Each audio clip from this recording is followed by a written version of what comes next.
Have you heard the strange tales of the Whistler?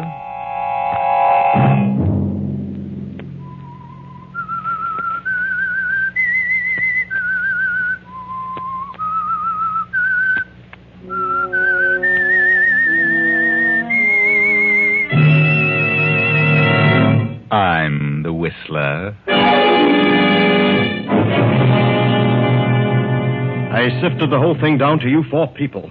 I know one of you is the murderer of my brother, and I'll not turn this ship about until that one is discovered. Friday night, and again, CBS presents The Whistler.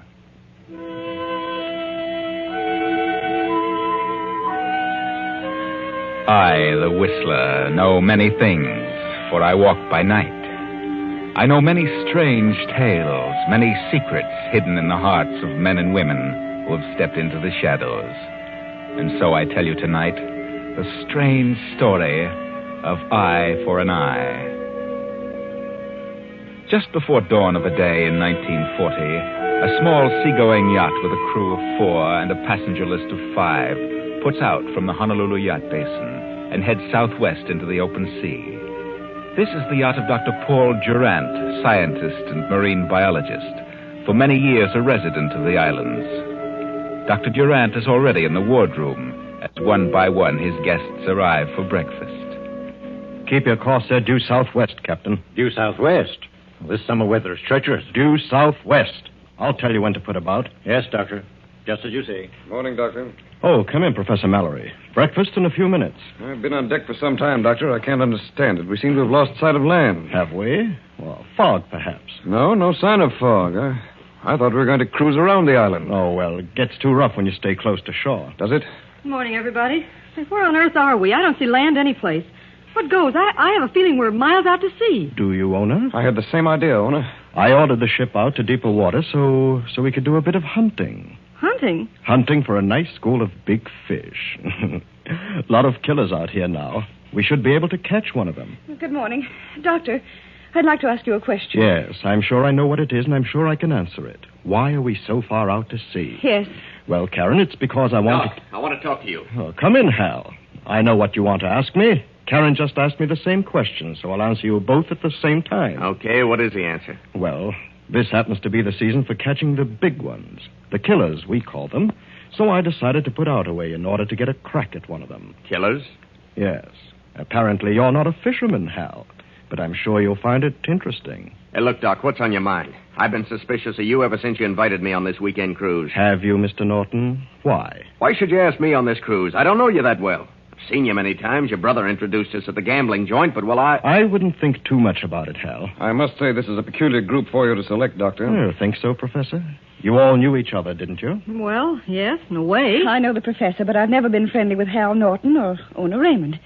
I know Hal Norton's a gambler, and Ona's a nightclub singer. I've known Ona for several years. I know Miss Karen Somerset's a social deb, and the professor's John Mallory. I've seen him at various times. Then if you all know that much about each other, I should think this is an opportunity to really get acquainted. Who said we wanted to? Doctor, please turn around and go back. Please. No, I can't. Why not? I'll tell you. You all know that 3 months ago my brother Gerald was murdered. The murderer was never found. You 4 people were the ones selected. Selected for what? I've sifted the whole thing down to you 4. The ones with the most likely motives for wanting to kill him. I know that one of you 4 is the murderer. I'm not going back until the guilty one is discovered or confesses. I won't turn about, even if I have to kill you all. I can blow this ship to pieces with a touch of a button, and I will. Well, now that you know why you're here, each one of you had best guard himself carefully. For if the killer is exposed, he'll try to protect himself. Breakfast is ready, Doctor. Oh, yes. Let us forget the situation for the moment and enjoy our breakfast. Come, friends.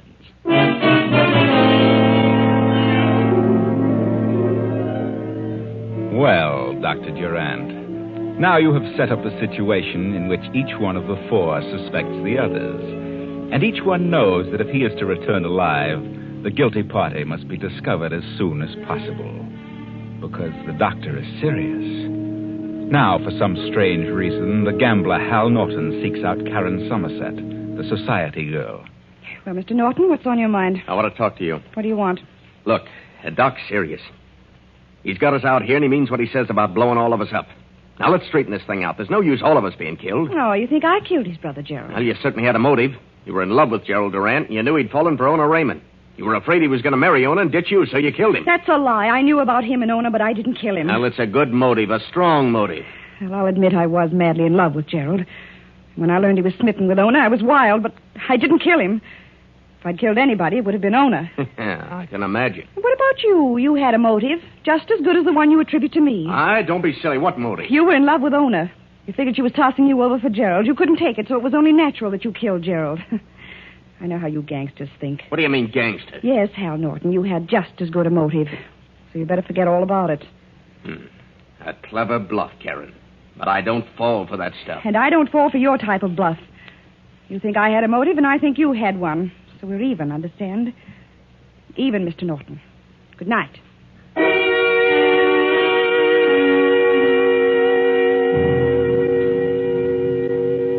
Well, so that is the situation between Karen Somerset, the society girl, and Hal Norton, the gambler. Now let us see what Professor John Mallory and the nightclub singer Ona Raymond have to say about it.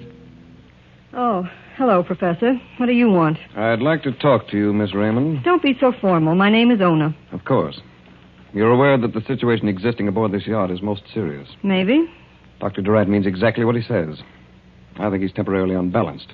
He's convinced that one of us killed his brother. And what do you think should be done? I think the guilty one should confess and save the lives of the ones who are innocent. I agree. So, why don't you confess, Professor? What? You certainly had a motive. You were in love with Karen Somerset. She refused you because she was in love with the doctor's brother. Turned you upside down and you couldn't take it, so you killed Gerald. What are you talking about? That's pure imagination. It's a good motive. Motive? If anyone had a motive to kill Gerald, it was you. That's sure silly. No, Ona. You had the best motive of all of us.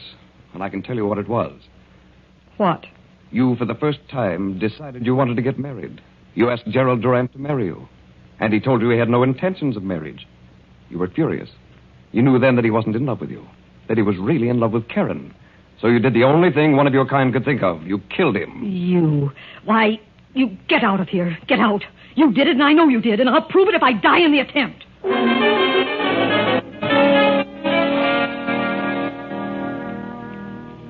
But that night, Ona Raymond tosses on her bed.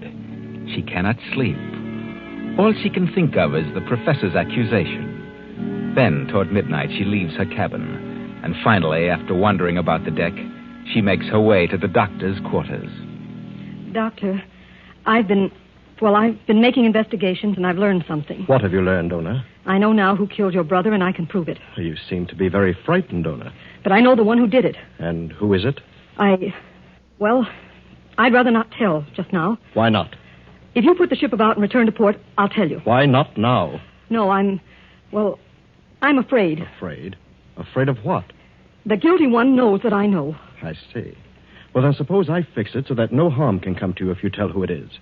What then? Can you guarantee that, Doctor? I can. You tell me and nothing will happen to you. I'll see to that. Who is the guilty one? Well, it's... Doctor... Oh... Who's there? Who's out here? Well... now that leaves just 3.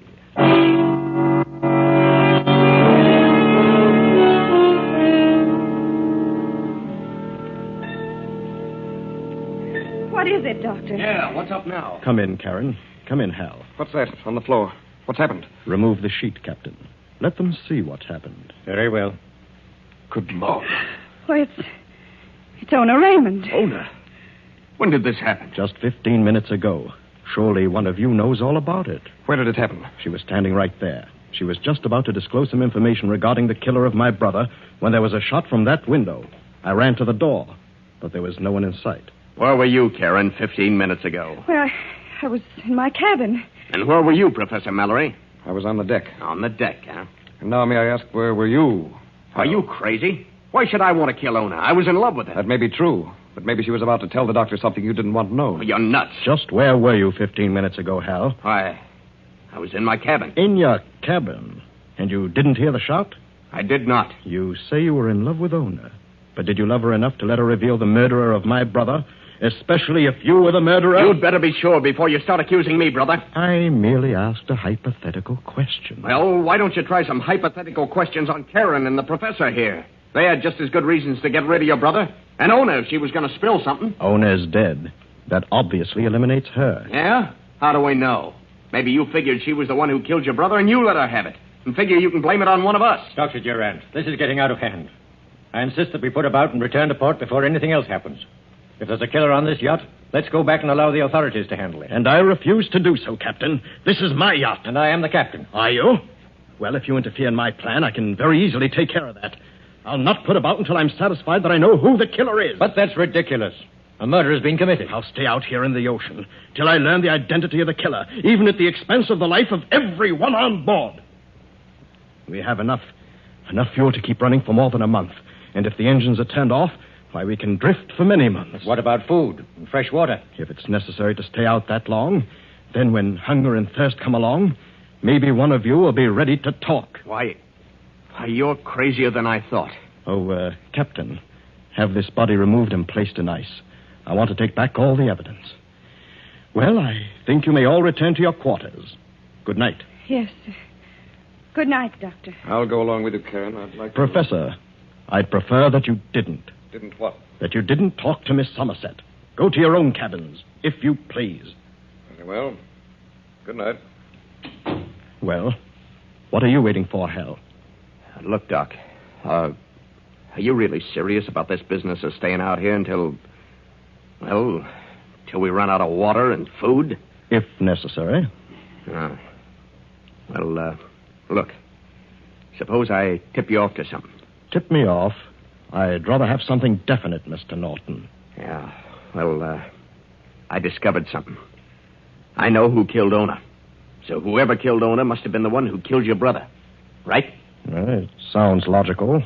Go on. Well, if I'd killed Gerald because of Ona, it doesn't make sense that I'd kill the girl I loved. Go on, I follow you. The one who killed Ona certainly didn't care about her. Therefore, it must have been one of the other two. Either Karen or the professor. Yes? Well, I discovered something. Who is it? In view of what happened to Ona when she tried to tell you something I'd rather not say just now. And when would you like to tell what you know? You turn this boat around, head for home. And just before we reach port, I'll tell you. Oh, I'm not that stupid. You're stalling for time. I'm not. I know who shot Ona. I'll tell you what, Hal. I'll wait another week. And if nothing happens, if the guilty one isn't found, then I'll turn around and accept your proposition. But you'd better know what you're talking about. Don't worry. I know. I know plenty. Good night. Good night, Hal.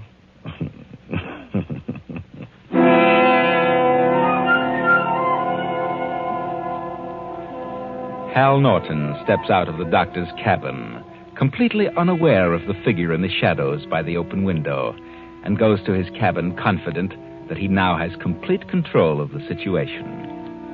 A few moments later, the captain in his cabin is manipulating the radio phone, attempting to make contact with the mainland. Hello? Hello? Hello? Hello, this is the yacht Mongoose calling. The Mongoose calling. Hello? Hello, Mongoose to mainland. Yacht Mongoose calling Globe Radio. Come in. Emergency. Skipper of Yacht Mongoose calling Globe Radio. Yacht Mongoose, emergency. Yacht Mongoose, position 10 degrees north, 170 degrees west. I can't understand why I can't... What do you want? What are you doing here? Get out of here. Keep away from me or I'll... Oh.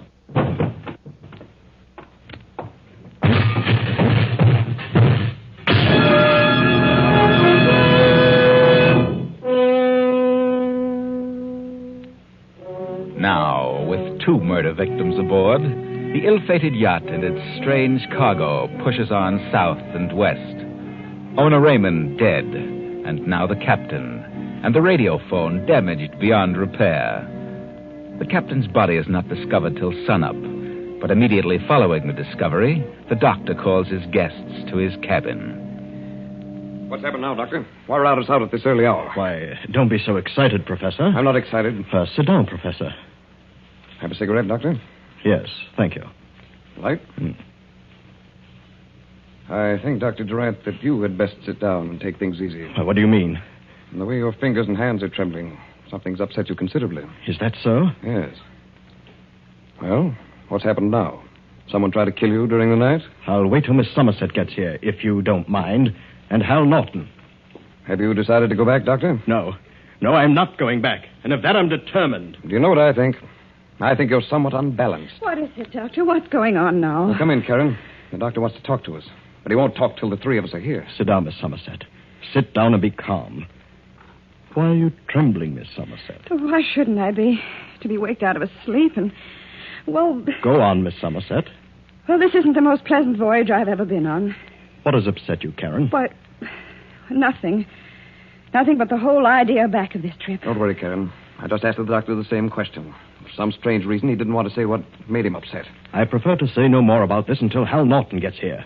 Hal Norton and the captain. I want the captain to be present. He said he'd be right in. All right.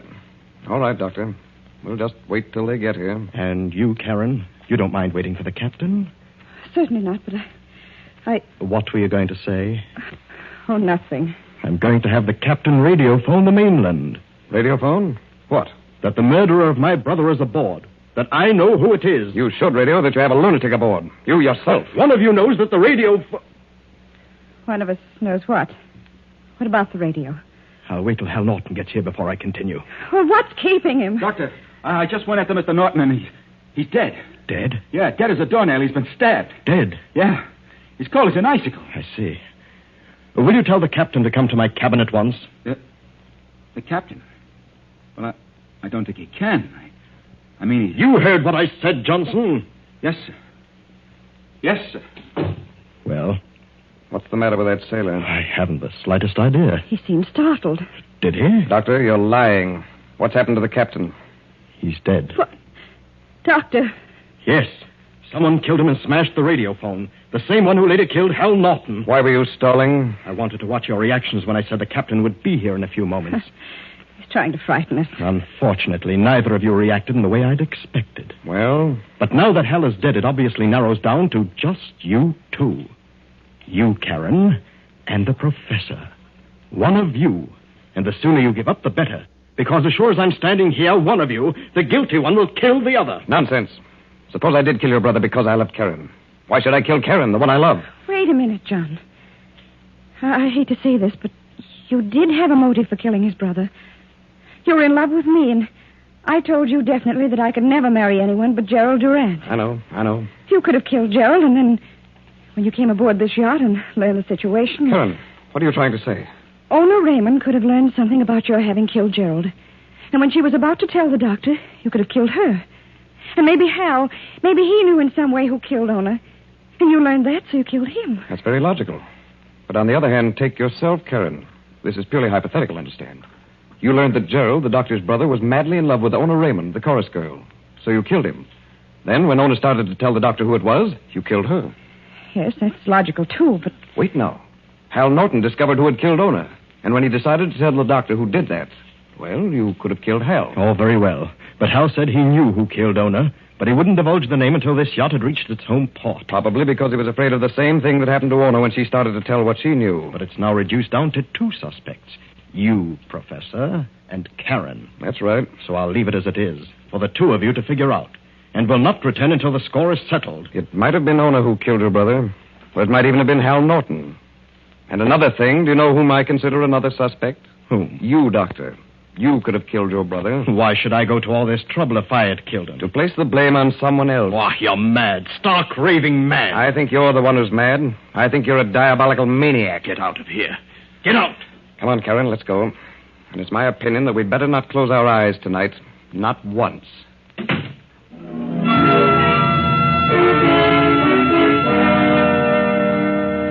A few hours later, the professor steps up to the doctor's cabin door, tries the knob, works a key in the lock, and steps inside. Who's there? Put up your hands, Doctor, and stay where you are. What do you want, Professor? Pick up that phone and order this ship to head for the nearest island. I'll do no such thing. Do as I say or I'll kill you. All right. But you won't get away with this. Yes, sir? Set a course for the nearest island at once. Yes, sir, at once. and order all hands to abandon ship within 1 hour. What? Because I have a time bomb set in a certain place, and the ship will blow up in an hour. Go on, tell them. All hands abandon ship within 1 hour. Why, sir? What's happened? Tell him not to stop the engines. Don't stop the engines. I understand, sir. That you yourself have hidden the bomb, and the ship will blow up in an hour. Go on. I've planted a time bomb in the yacht, and it'll blow up in an hour. What? Why, yes, sir. I'll give the orders at once. Doctor, what? Abandon ship. Hang up. Abandon ship. Now, Dr. Durant, you might as well sit down on that bed and relax. Relax? How can I relax? Like this. That will keep you quiet, Doctor. Abandon ship! Abandon ship! The doctor's gone crazy! He just phoned me. What does he mean? He's lost his mind. Says he planted a time bomb to blow us up. Well, why should he do that? He's insane. It may go off sooner than an hour. Abandon ship! Abandon ship! John! Abandon ship! John, what's wrong? What's happened? Get back to your cabin. Get back and stay there. Hurry. What do they mean, abandoned ship? Get back to your cabin. I'll be there in a minute.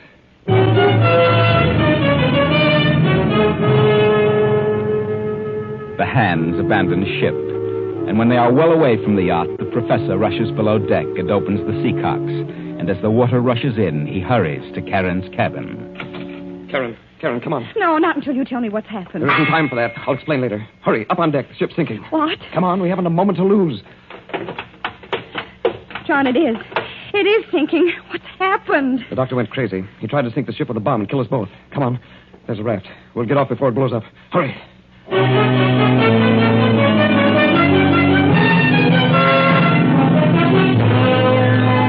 Karen and the professor make themselves fast aboard the raft, and a few minutes later the yacht throws its bow in the air and shudders for a moment. Then...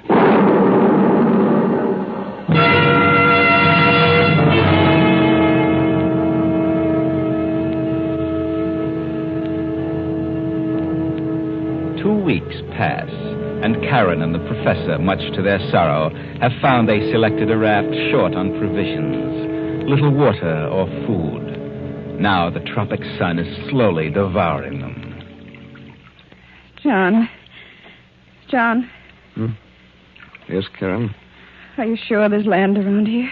I thought there was. Or what, John? I wouldn't have done it. Why don't you tell me the truth, John? What happened? Well, I did it. I sank the ship. You? Why? The doctor was insane.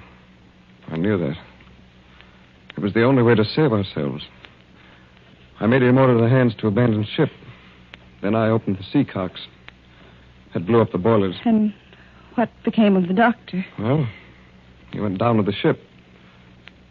Believe me, Karen, it was the best way. Best way. And here we are, our food gone, the water exhausted. I was positive there was an island near here. We must be caught in the current and have been drifting in the opposite direction. I can't stand this sun. It's driving me crazy. I can't stand it. Karen, darling. Yes, John. I love you, Karen. I know, but what does it matter now? I've got to tell you something. Got to. I know now that we haven't a chance. What? For a while, I was certain of our position. Now, well, I want to tell you this. I did kill Ona. John. I killed her, and I killed Hal Norton. What are you saying? Because I knew you were the guilty one. I knew you were the one who killed the doctor's brother. But you were justified in killing him, Karen. I knew Ona had discovered the truth, so I killed her. I knew that Hal knew what had happened to Ona, so I killed Hal. The doctor was insane with revenge. So I blew up the ship, and that took care of him. Now, no one will ever know. Oh, but you're wrong, John. I didn't kill Gerald Durant. But Karen, who else could have? I don't know, but I didn't. What does it matter now, Karen? The ship has gone down with all the evidence. Ona, and Hal, the doctor. The crew is ever picked up. Everything will be blamed on the doctor's insanity. Whether I'm guilty or not, what does it matter now? You know we haven't a chance. I can tell by the way you talk. I know what's going to happen. This Thursday, it'll get worse. And we'll go out of our heads and start drinking seawater. Please, darling. You see, it's getting you, too. Yes. I'll have to admit it. Can't last much longer. Karen, it's going to get worse and worse. It'll be torture. So, here's a revolver. Why prolong the agony? It's bad enough now. Oh, but, John, I wouldn't have the nerve. I just couldn't. I'm a coward. You'll not suffer.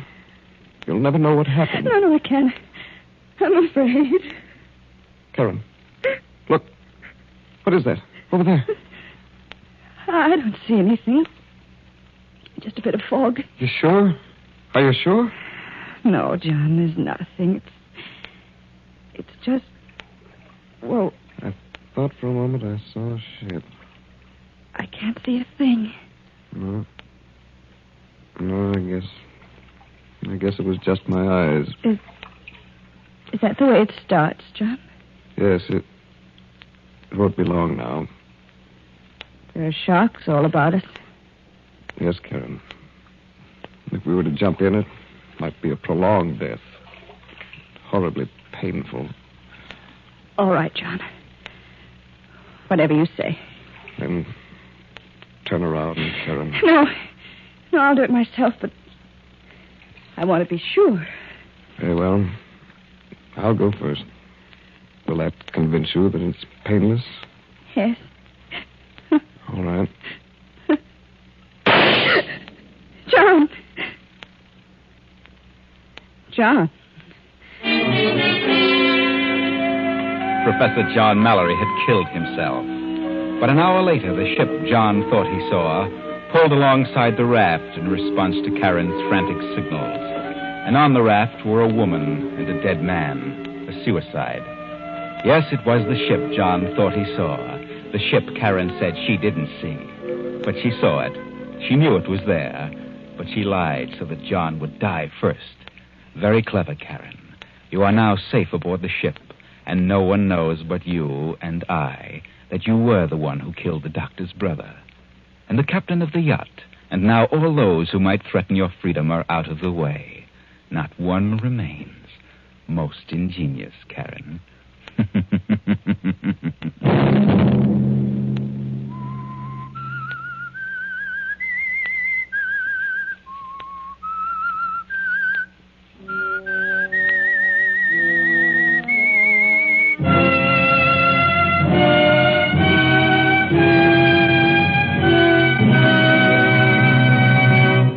CBS has presented The Whistler.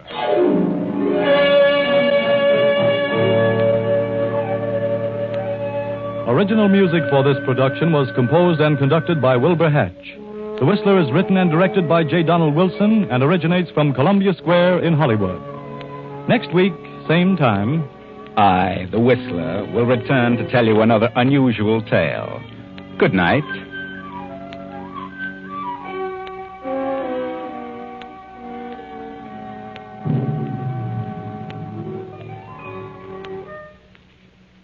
Here is a bulletin from the CBS News Bureau. Allied Headquarters, North Africa.